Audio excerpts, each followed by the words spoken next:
नमस्कार दोस्तों, आज हम इस वीडियो में बात करेंगे जिस टॉपिक का नाम है क्रोमोसोम।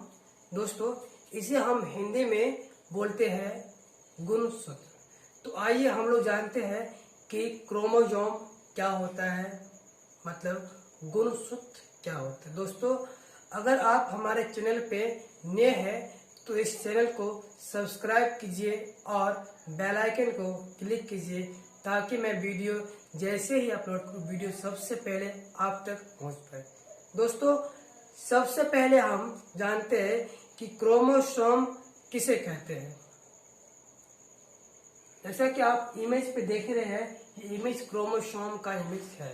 दोस्तों, एक के सामान्य कोशिका में क्रोमोसोम महीन, मतलब बहुत पतला, लंबे तथा अत्यधिक कुंडलित धागे के रूप में दिखते हैं। मैं फिर से रिपीट कर रहा हूँ, ये जो क्रोमोसोम होते हैं एक सामान्य कोशिका में बहुत पतला, महीन, धागे की नुमा, कुंडलित की जैसी आकार के रूप में दिखते हैं। दोस्तों, कोशिका विभाजन के समय ये स्पष्ट रूप से दिखते हैं। जब सेल डिवीजन होता है दोस्तों, तब ये क्रोमोसोम जो होता है यह आपको स्पष्ट रूप से दिखते हैं। दोस्तों, मैं आपको बता रहा हूँ क्रोमोसोम थ्योरी, मतलब गुणसूत्र सिद्धांत क्या होता है। दोस्तों हम लोग जानेंगे वह सिद्धांत जिसमें क्रोमोसोम जीनों के आधार धारक होते हैं, मतलब वह सिद्धांत जिसमें क्रोमोसोम जीन को रखता है और उनका अर्धसूत्री व्यवहार वंशागुणित का आधार होता है। सुनिएगा फिर से, वह सिद्धांत जिसमें गुणसूत्र जीनों के धारक होते हैं और उसका अर्धसूत्री व्यवहार वंशागति का आधार होता है।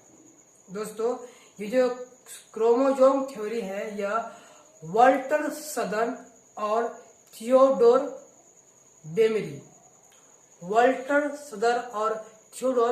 बेमरी के अनुसार 1902 में उन्होंने कुछ सिद्धांत दिए हैं जो मैं आपको इस प्रकार बता रहा हूँ।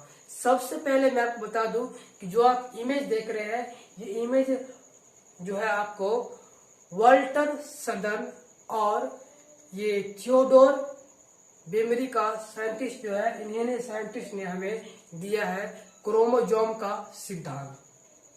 सदन और बेमरी ने गुणसूत्र की संख्या एवं जीव विनिमय की क्रिया विधि को मेंडलीय नियमों के साथ जोड़कर आनुवंशिकता का एक नया सिद्धांत दिया है, जिसे वंशानुगणित की गुणसूत्री का सिद्धांत कहते हैं।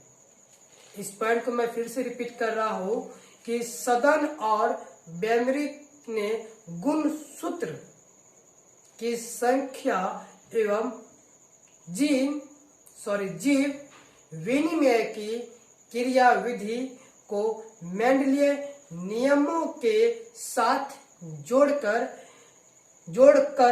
आनुवंशिकता का एक सिद्धांत नाम दिया है, जिसे हम वंशागुणित की गुणसूत्री सिद्धांत कहते हैं। दोस्तों, नेक्स्ट हम जो है पढ़ेंगे आपको कि इनके अनुसार, सदन और बेमरी के अनुसार गुणसूत्र जो होते हैं हमेशा जोड़े में पाए जाते हैं।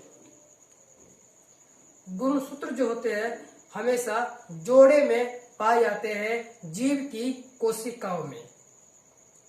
गुणसूत्र में इसका सबसे पहला पॉइंट मैं बताऊंगा आपको। गुणसूत्र जो होते हैं दोस्तों, गुणसूत्र में जीन पाए जाते हैं। गुणसूत्र जो होता है उसमें आपको पाया जाता है जीन। सेकंड पॉइंट जो दोस्तों है इसका, यह जो क्रोमोसोम जो होता है यह किसी भी गुण को एक पीढ़ी से दूसरे पीढ़ी में जाने का काम करता है। जैसे मान लीजिए कि मैं आपको दिखा रहा हूँ स्लाइड पे, ये एक बच्चा है उस तरफ और ये उसके फादर है, तो फादर का गुण बच्चा में गया, माता पिता का गुण गया बच्चा में। जो गुण ढोने का काम जो किया वो आपको क्रोमोजोम ने किया, मतलब गुण सूत्र ने किया। ये हमारा दूसरा पॉइंट था। तीसरा पॉइंट मैं आपको बता रहा हूं, गुण सूत्र एवं इन पर स्थित जीनों का द्वार होता है। ठीक दोस्तों, मैं आपको बता रहा हूं स्ट्रक्चर ऑफ क्रोमोजोम। गुण सूत्र की जो होती है आपको संरचना कैसी होती है,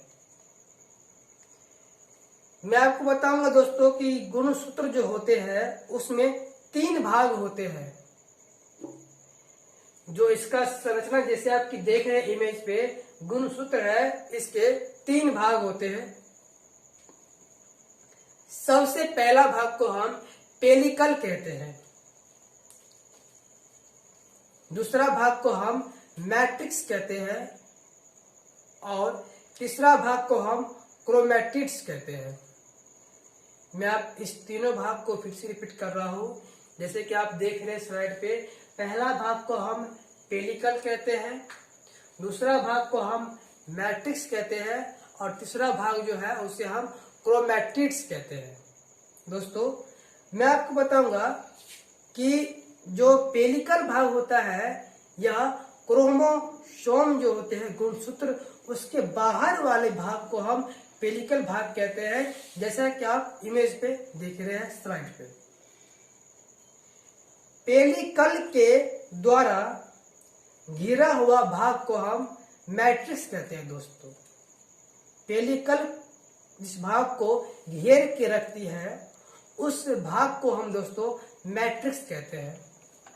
नेक्स्ट मैं बता रहा हूं कि मैट्रिक्स में क्रोमोसोम की लंबाई, मैट्रिक्स में क्रोमोसोम की जो होती है पूरी लंबाई में 2 समानांतर कुंडलित धागे के समान रचना होती है, जो अर्धगुणी सूत्र का या क्रोमैटिड्स कहते हैं। दोस्तों, मैट्रिक्स के अंदर में क्रोमोसोम की एक पूरी लंबाई समांतर कुंडलित तो लपटा हुआ धागे के समान एक रचना होती है, जिसे हम आपको क्रोमैटिड्स कहते हैं। दोस्तों, ये हमारा तीसरा पॉइंट था। प्रत्येक के क्रोमैटिड में 2 या 2 से अधिक अत्यंत महीन कुंडलित धागे के समान रचनाएं होती है, जिसे हम क्रोमैटिडा कहते हैं, क्रोमैनिमेटा। उसे हम दोस्तों क्रोमैनिमेटा कहते हैं। इस पॉइंट को मैं फिर से रिपीट कर रहा हूं, ये बहुत इंपॉर्टेंट पॉइंट दोस्तों।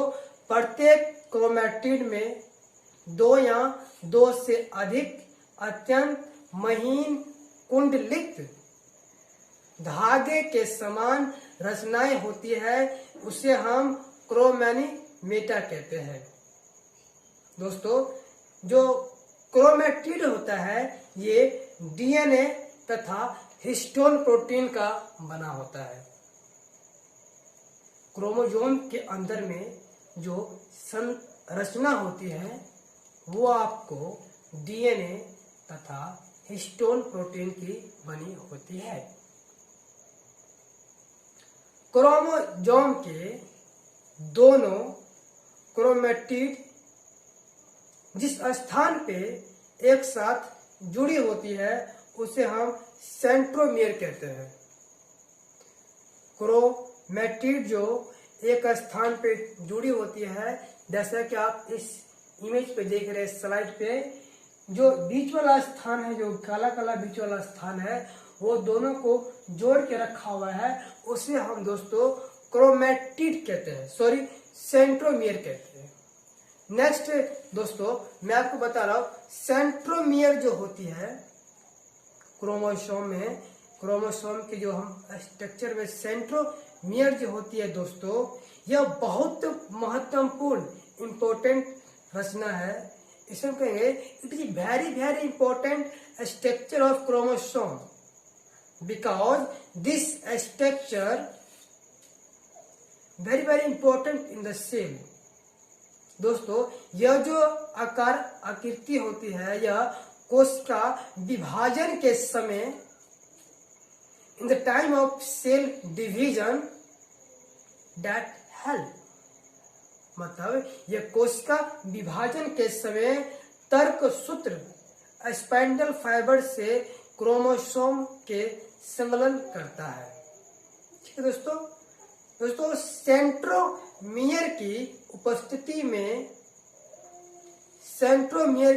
उपस्थिति के कारण क्रोमोसोम दो भाग में बट जाता है।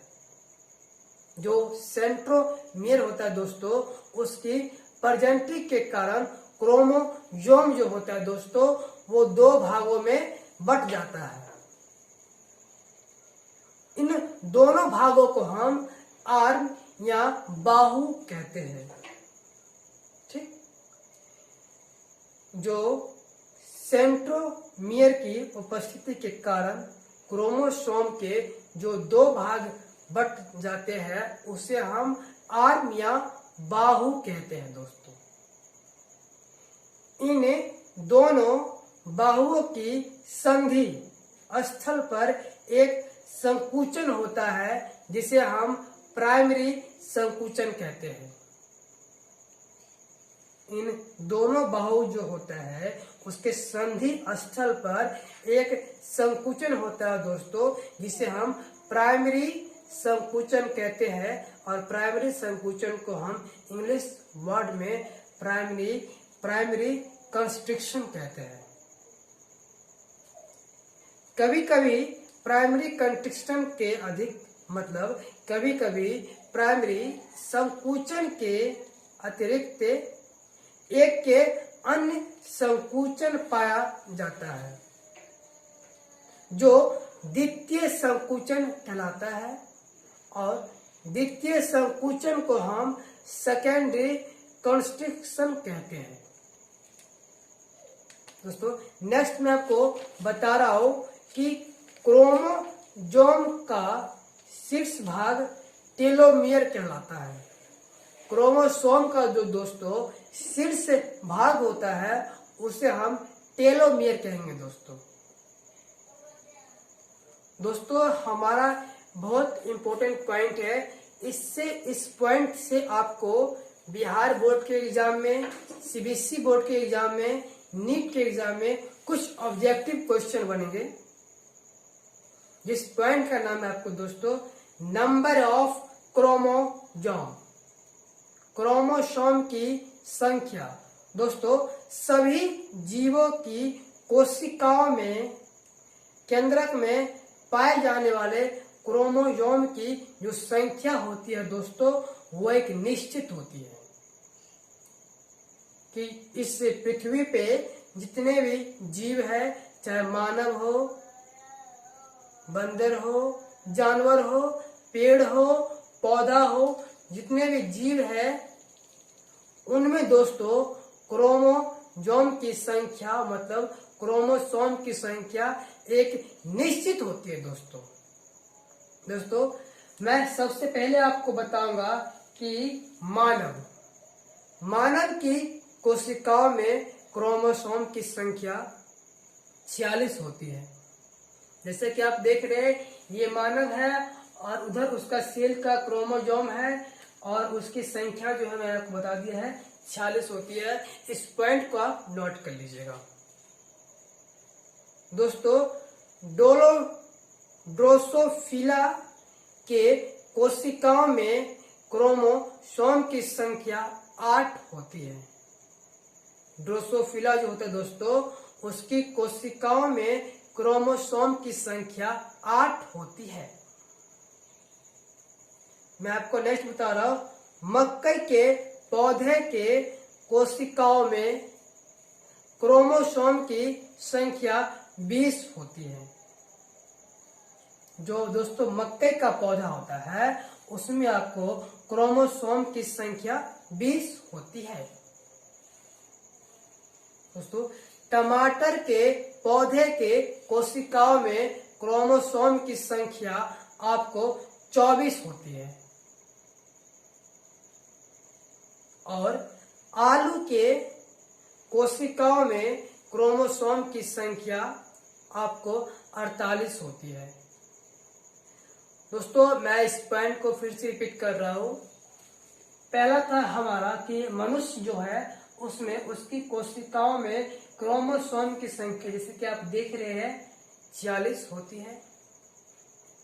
ड्रोसोफिला के सेल में क्रोमोसोम की संख्या जो आपको 8 होती है। मकई के पौधे के में कोशिकाओं में क्रोमोसोम की संख्या आपको 20 होती है और टमाटर के पौधे में क्रोमोसोम की संख्या आपको 24 होती है। और सबसे लास्ट पॉइंट मैंने आपको बताया कि आलू के पौधे में क्रोमोसोम की संख्या आपको 48 होती है। दोस्तों ये पॉइंट आप नोट करके आप इसे याद कर लीजिएगा। ये पॉइंट आपको नीट एग्जाम में, 12th एग्जाम में और कोई भी कंपटीशन के एग्जाम में आपको दोस्तों ये ऑब्जेक्टिव बन के आता है 1 नंबर में। चलिए हम लोग आगे पढ़ेंगे। एक जोड़े में दोनों क्रोमोसोम हमेशा एक दूसरे के समान होते हैं। दोस्तों अगर एक जोड़ा क्रोमोसोम में अगर दोनों समान होंगे तो उसे हम हेमियोलोगस क्रोमोसोम कहेंगे। दोस्तों एक जोड़े क्रोमोसोम में दोनों की संख्या अगर समान हो तो उसे हम होमोलोगस क्रोमोसोम कहेंगे। दोस्तों नेक्स्ट मैं बता रहा हूं कि ऐसी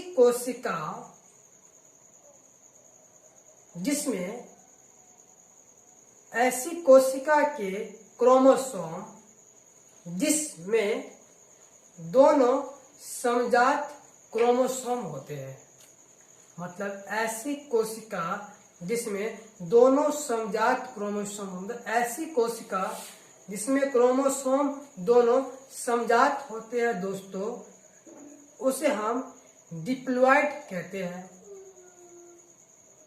लेकिन युग्मों के कोशिका जैसे शुक्राणु, अंडाणु, ये युग्मों के कोशिका है दोस्तों जिसमें क्रोमोसोम की संख्या आधी होती है। युग्मों की कोशिकाएं शुक्राणु, अंडाणु में क्रोमोसोम की संख्या, कायिक कोशिकाओं में क्रोमोसोम की संख्या आधी होती है, इसलिए हम इसे हैप्लॉइड कहते हैं। दोस्तों आज का हमारा ये वीडियो यहीं तक खत्म होता है। मैंने आपको इस वीडियो में बताया दोस्तों क्रोमोसोम के बारे में। अगर आपको इसमें कोई भी डाउट्स है या आपका कोई भी इसमें क्वेश्चन है तो आप क्वेश्चन हमारे वीडियो के कमेंट बॉक्स में जाके कमेंट कर सकते हैं। और अगर आपका कोई भी प्रॉब्लम है, चाहे आप हमसे डिस्कस करना चाहते हैं पर्सनल, तो हमारे पर्सनल व्हाट्सएप नंबर पे और जीमेल आईडी पे आपका जो भी क्वेश्चन है, जो भी आपका प्रॉब्लम है बायोलॉजी में, चाहे कोई भी सब्जेक्ट हो दोस्तों, तो आप हमारे जीमेल और व्हाट्सएप नंबर पे मैसेज कीजिए। मैं जल्द से जल्द उस प्रॉब्लम पे वीडियो लेके आऊँगा, आपका जो भी प्रॉब्लम है चाहे वो जो भी विषय में। धन्यवाद दोस्तों, बेस्ट ऑफ लक, जय हिंद, जय भारत।